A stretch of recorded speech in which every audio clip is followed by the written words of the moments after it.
folks. My name is Girish, the host for Back to Basics, another Back to Basics for another week.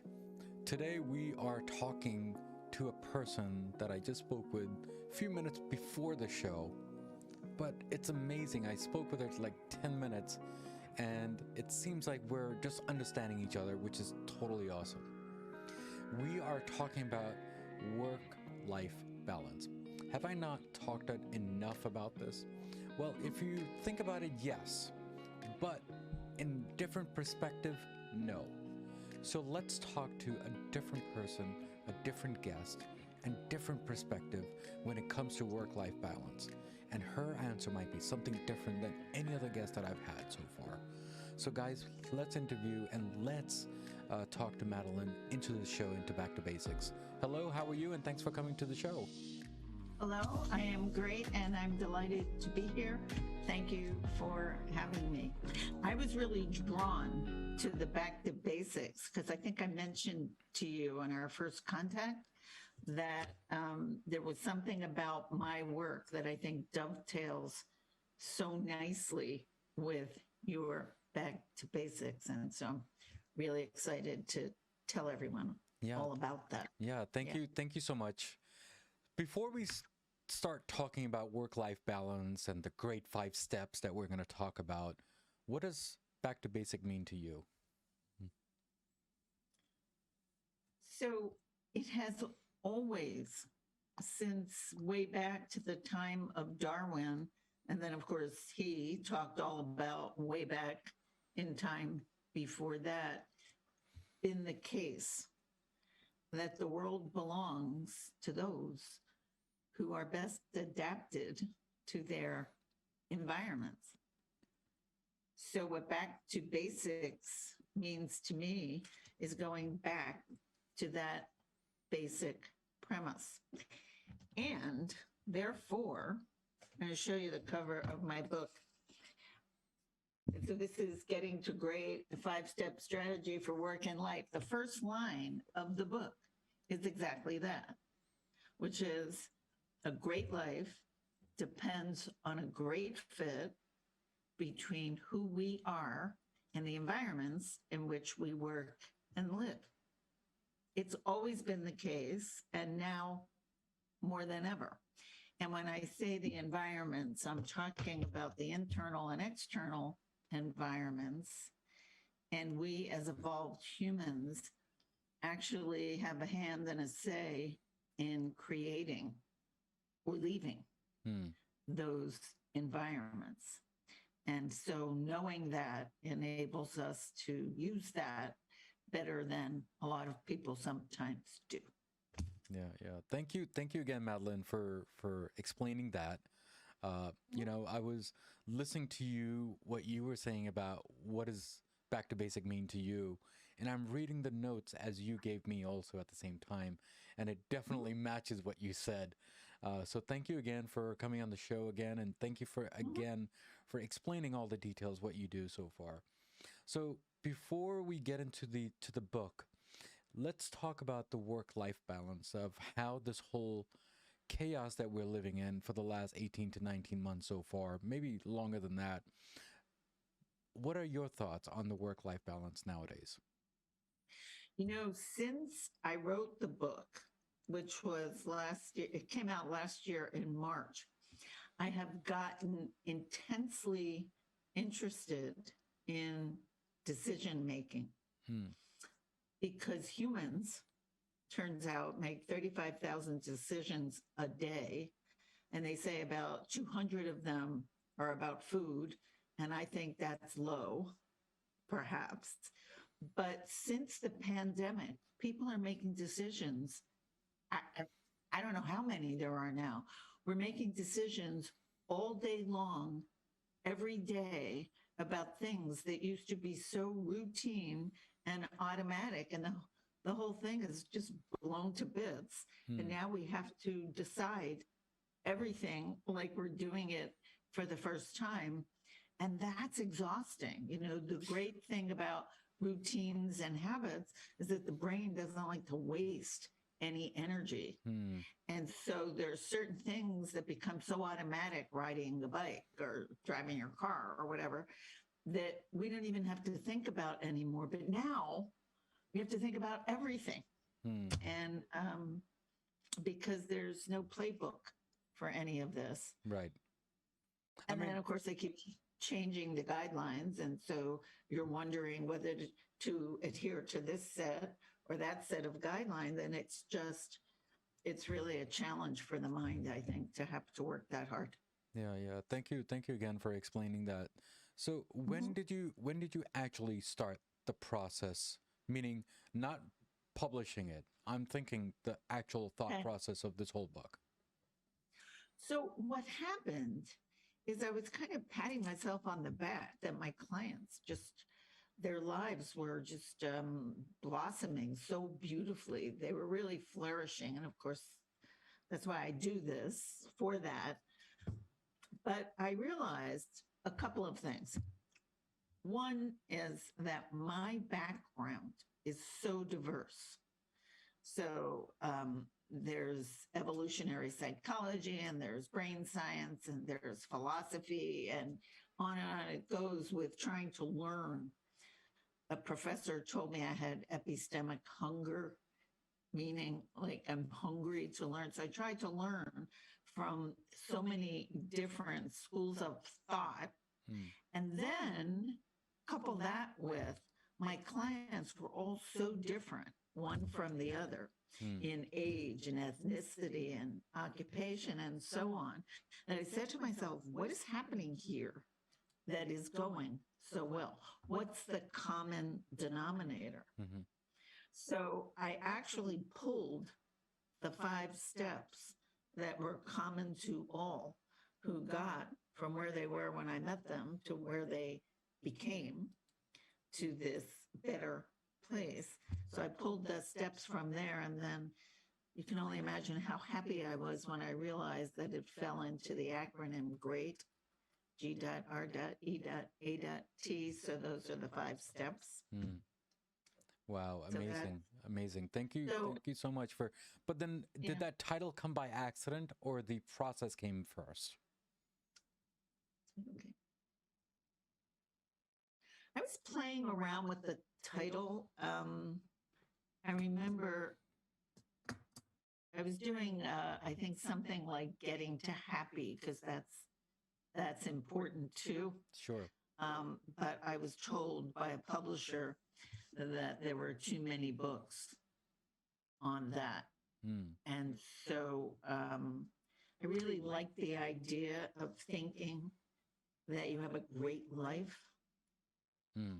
and everyone can have that no matter what their adversity is. And believe me when I tell you that I've had plenty of my own. So I know what's possible in spite of it all. Or maybe even because of it all, because the adversity kind of lets you know who you are and what you're made of. Hmm. And then you get to apply all of that going forward. Hmm. So So, Madeline, thank you again for explaining that. Now, now, let me ask you this: yes. 10 years ago or 20 years ago, as Okay. compared to today in the work-life balance, has that changed a lot? For whom? Not from a technology point of view. I'm just talking, just working in general between work and life balance, which means that cooking and exercising and taking care of the kids as versus today. Because today is kind of too fast, isn't it? So what are your thoughts on that? So you're not asking me if it's changed for me. You're asking me what I'm observing Observing. That's right. over time. Over time. Well, I, obviously, I don't think there's ever been a time like the one we're in now Hmm. in terms of parenting. 70%, I saw a statistic that 70% of parents were saying that parenting is a major stressor Hmm. in their lives. Hmm. And under these circumstances, how could it not be? I have grown children with children of all ages, so I know firsthand that as gorgeous and adorable as they are, it's really challenging right now. And again, in terms of all the decisions that have to be made every single day anew in terms of their welfare, like you don't even know whether they're going to school or not. And Like, then for my college age grandchildren who didn't even know whether they were going to go back or not. I mean, it's just you go to bed at night not knowing what tomorrow may bring hmm or how to even necessarily plan for it. And I think that's new. I think that's different. Again, I think that the routines are not as readily available. Those energy saving routines are just not as available as they were. So, yeah, thank you again for explaining that. But let me ask you this here, because you brought up a great point about parenting, and people are realizing about parenting now more than ever. Uh, yeah, but before, we used to send the kids for 7, 8 hours in school, and then they come back for only a certain number of hours in the evening, and then they go to sleep. right. Now we're seeing them 24/7, not as a bad thing, not as a good thing, but it's a test for the parents. Do you think that's where that work life balance comes in now? So, my clients, I actually have a lot of dads who are telling me that their children of a variety of ages, some young and some teens, are telling them that they're much more present emotionally. So, for a period of time, these guys were in the home doing their work and trying to carve out their privacy. They were actually locking the kids out of Hmm. their space Hmm. in Hmm. their head. Hmm. And now they're reversing that and actually getting themselves centered enough that they can walk and chew gum, they can do their work, and they're doing beautiful, beautiful work. Hmm. And also feel good enough to have something to give to their kids. Of course, of course. Yeah. Thank you again. Now, the book that you have, can you explain the acronym for the great, and divide that in fives if you don't mind? No, love to, love to. So the the the G is for grounding.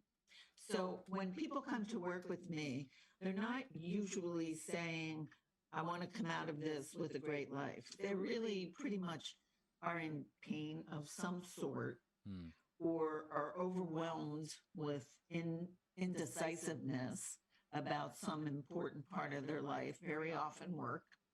And they just want the pain to stop. Hmm. So they're looking more for pain relief than they are for someone to help them to create a great life. Okay. So the G is for grounding in the belief that it doesn't have to be like that Hmm. and that they have everything they need to get from where they are to the great life I know they can have. So I always like to say, I hold that space for them Hmm. until they can step into it and own it and run with it themselves. Hmm. If a great life depends on a great fit between who we are and the environments in which we work and live, first we need to know who we are. So the R is for recognizing who we are, not who someone else said we should be, and not who we may have even thought all along ourselves Hmm. we should be, Hmm. but the real essence of what really matters to us for our time here on this planet. So the R is for recognizing who we are. And then once people have a sense of that, they can go exploring the many, many, many possibilities out there in the environment for them. Some never even occurred to them. Some did occur to them and they went, nah, I can't do that. But we just blow that wide open and they get to dream a little bit but you can't get stuck in the dreaming. So the E is for the exploring, the possibilities. William James said that action doesn't guarantee happiness, but there's no happiness without it. So the A, G.R.E.A., is for action. It's wonderful to come up with the dreams of what you're aiming for. You're shooting for the stars, but there needs to be action. And I like to talk about the Goldilocks principle, which is not too much, not too little, but just right. So, change management theory, so if the steps are too big, then the system shuts down and nothing happens. But if the steps that people are going to take during this period of change are too small, then they're bored and nothing gets done either. So again, not too big, not too little, but just right to keep people on the track moving toward this dream that they've created for themselves, where that, I like to call it an environmental fitness reboot, where who they really are, fits better than ever with the environment that they've created for themselves to be in. And that environment also includes the thoughts in our head, and that's the internal environment.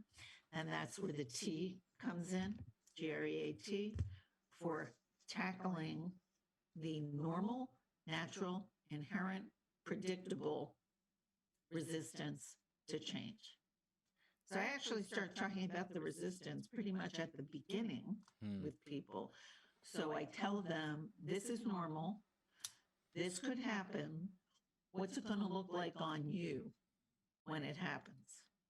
When you either consciously or unconsciously feel like you want to push back because you're not, when people are creating something new and wonderful, it's a place they've never been before, typically. And that's scary, because how do you know how it's going to be in this place you've never been before? So that's why the resistance is there to protect, but sometimes it protects too well and holds you back. So that's the G.R.E.A.T, the grounding, the recognizing, the exploring, the acting, and the tackling of the resistance so it doesn't get in the way. Yeah, thank you. Thank you so much for explaining that. So out of the five, does it have to be in order when you start, navigating and helping people, or does it really matter? No, when the people that I looked at to see what the commonalities were, I never said to them, like, you'll do this and you'll do this and you'll do this. Sure. It's much more fluid and organic. That's right.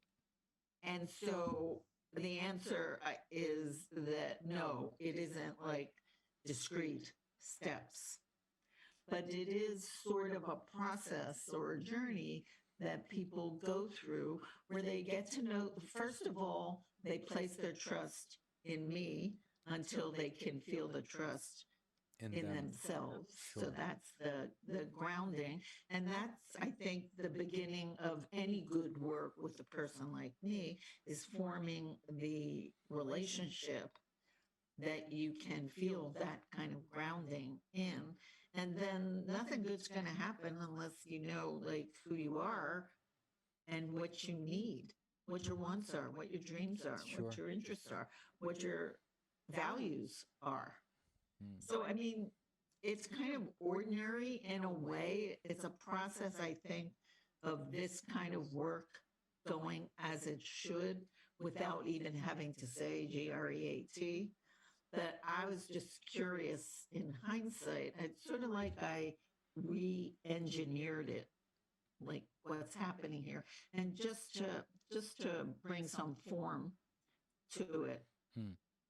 It's it's more art than science. Sure. Although the book is packed full of science because I'm a science junkie. In fact, I blog every week on one or another piece of science and how it affects everyday life. Hmm. So I've been spending a lot of time on all the myths we have about how to make a good decision Hmm. and what is work and what is life if not a series of decisions all day long. Sure. Right? Sure. Sure. Yeah. Thank you. Thank you again, Madelaine, for explaining that. Mhm. You know, it seems like you do have a process and people are respecting that process and people are getting helped by you. And I'm very grateful for that, or I should say, Thank you. great for that. Yeah. So, yeah, so thank you again for coming in the show and explaining that. But before you leave, I have two main questions. One is, what did you do you have any last words for Back to Basics before you leave today? I do have something that I like to share. Sure. And it's this concept, and it fits very much in with creating the right kind of environment in which to work and live your life. And the concept, not everybody knows that I've been studying Eastern tradition and Veda Vedanta, pre-Hindu tradition, for over 20 years. And in fact, I was so smashed by the stuff when I first started that, and I was working at Harvard Medical School at the time. And I thought, oh, okay, I can't be the only one who knows about this stuff. And nobody I know is going to sit in those classes that I'm taking. So I decided I was going to package it into plain English and bring it to the faculty, staff, and students at Harvard Medical School, which I did. And it was great fun and a widely, well, the HR director told me had to beat people away with a stick. They were all trying to get into the course, which was great fun for me. But one of those concepts, those simple but true and useful concepts, is good company. And good company is the people we let into our lives, but it's not limited to that. So it's the food we eat, the wine we drink, the music we listen to, the books we read, the television we watch, the people that we let into our hearts and minds, into our space, and also, and so importantly, the thoughts in our head. A lot of people have a lot of not very helpful thoughts in their head. A lot of people do shows like this about that with the inner critic and the imposter syndrome, all kinds of stuff like that. So there's all this thinking that goes on, typically designed actually to motivate people, but it goes too far and actually demoralizes people. So it's really important to make sure that the thoughts in our head are good company also. So as much as you can find and afford the very highest quality of everything in our lives, I think contributes to making an environment that will help us to flourish. Of So course, of course. the concept of good company. Yeah, Madelaine, thank you. Thank you again for coming on the show. And I would love to be part of that lecture whenever that lecture is. And if there's recorded, I would love to listen to it because I'm pretty sure it's so educational in the way you're explaining it. But before you leave, I do have one last question. In the beginning of the show, I asked you, what does Back to Basic mean to you? Now, before we leave today, I'm going to ask you one last question, which is, what does great mean to you? It's this feeling of alignment. People want that. They may not know to use that word, but they want to feel that fit. They want to feel that they're in the right place, doing the right thing. But it sort of has that feeling that you're here, what the universe put you here to do. And I have that. So I know what that feels like. And that's what I aim to bring and help people create as many as I can while I'm here. Of course. Is that feeling of alignment. Cool. Thank with you. Your nature. Yeah, thank you. Thank you again, Madelaine, for being here again. And I would definitely, when I have the opportunity, I will buy that book and I'll start reading it. And to be, be grateful in this life, with your input and your thought process on that.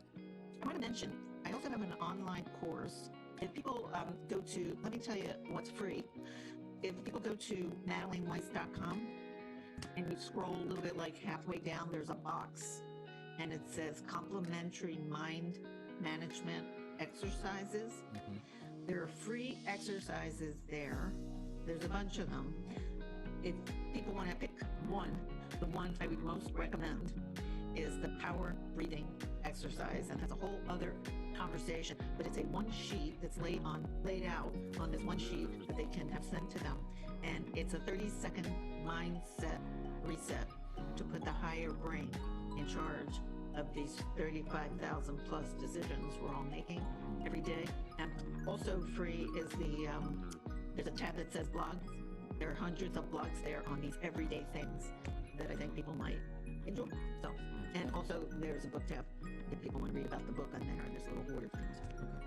Okay. Thank you so much, Madelaine, for being here and making this great for me. I learned a lot, by the way, and I think when I release this, I think I'm going to listen to it over and over again. So thank you again for making this brighter for me. Oh, well, thank you. I live for this, to be able to just share it, just to bring a little light to other people's lives and help people get from there to here. Of course. Thank you. Thank you. Okay. So guys, we spoke with Madelaine today and we talked about the basics of the greatness of this world and the work-life balance, which is really tough in this world. And there's a quote of the day from Back to Basics, and hopefully Madelaine would like that. And here's a quote of the day from Back to Basics here. Never get so busy making a living that you forget to make life. So guys, as usual, as always, what do I always say at the end of the episode? Everything in life goes back to basics, and that's what we did today, guys. Guys, comment as much as you can. Good, bad, ugly, either way. It'll make my show stronger day by day, week by week, just by your comments. And there's 3 things that this show goes way hit for me, which is the content, the guest, and definitely the host. Guys, take care, God bless, and I will see you next week. Next week's episode on Back to Basics. Diabetic, and maybe you still are. So, do you think that's how that name came up for your book, that brownies for breakfast? Well, I'm gonna speak to 2 of your points. One, that breakfast is the most important meal. That ain't. No, it's not. Okay. So we'll go back to that. Okay. But my brownies have no sugar, no flour, no oil. They are made from pumpkin and nut butter, and they are fabulous, by the way. And they're sweetened with monk fruit. You can also sweeten with chicory root and a number of other things. I talk in my book about the newer, better sweeteners that are natural. They're not artificial sweeteners. They're natural substances, but they don't make you sick, and they don't spike your blood sugar. So that's the difference. It's how you're making the food that you're eating. My book has donuts and pies and all kinds of things in it, but they are made